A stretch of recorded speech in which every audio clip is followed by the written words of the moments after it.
waaye gis nga lislaam ci Sénégal miir bi ko wër ba kenn mënu ci yegg mooy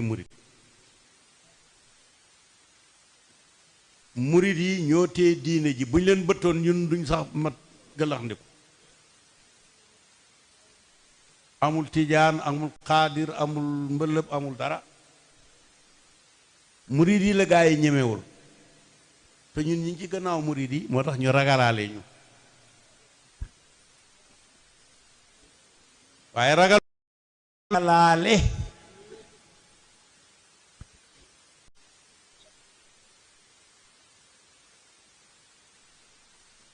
mbooleem tariixa yi Sëñ Tuubaa leen moom boo ko ci neex joxe ko ci neex joxe parce que am na ci ñoo xam ne ci suñuy mbokk ci biir réew mi ñoom diine ji dañoo foog ne ay kebetu la ak i ba sama bàjjeen toggee laax bu neex ba sama bàyyi di ci lekk ba mustaas yi takkaale ca sooma loolu du diine du tariix ak ay kebetu la diine wax yàlla ak yonent bi ak alquran mbaa noppi te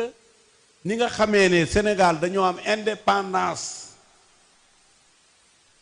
ci wàllu état ci wàllu administration aussi diine ji war naa jël indépendance ndax am na ay mbokk yoo xam ne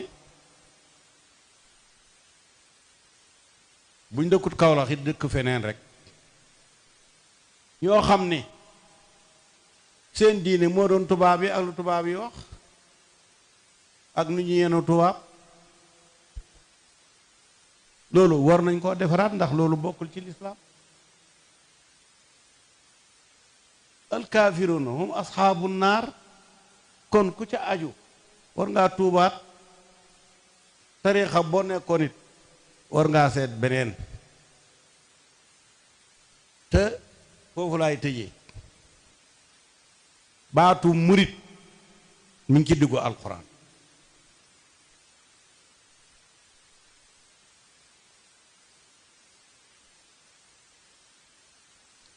waaw bil ghadaati wal ashi yuriduuna wajhahu ñooñu boo leen di laajte ci arab ñu ne la fa ulaayka hum muriduuna yuriduuna mooy muriduuna te kat laaye ji mënuma koo firi ba mu jeex mën naa koo firi ba mu jeex mais boo ko firee ba mu jeex da ngay indee ti coore te fekk kat wax nga dëgg parce que yàlla dafay wax foofu yónnent bi ne ko gaa yooyu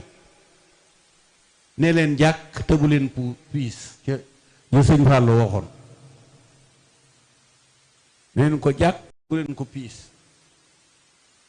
fala tatar aynaaka anhum du dëgg sëñ bi gàgganti leen ma ko ni ma wax noonu loolu du noonu noonu la maanaam su fekkee ne da nga bëggoon a wax olof te bëggoo teggi wax ji mooy li yàlla wax foofu yéen ne murit yooyu nanga ca bokk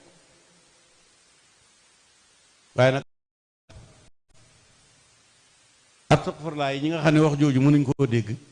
ñoom laay tuubale yàlla mu bañ leen a jàppee dara wassalaamu aleykum wa rahmatullahi taala wa barakaatu. jërëjëf Niass li nga wax am na solo lool ñépp bég nañ yàlla na yàlla fay la yiw jërëjëf kon ñu ngi présenté délégation bi agsi léegi Serigne Cheikh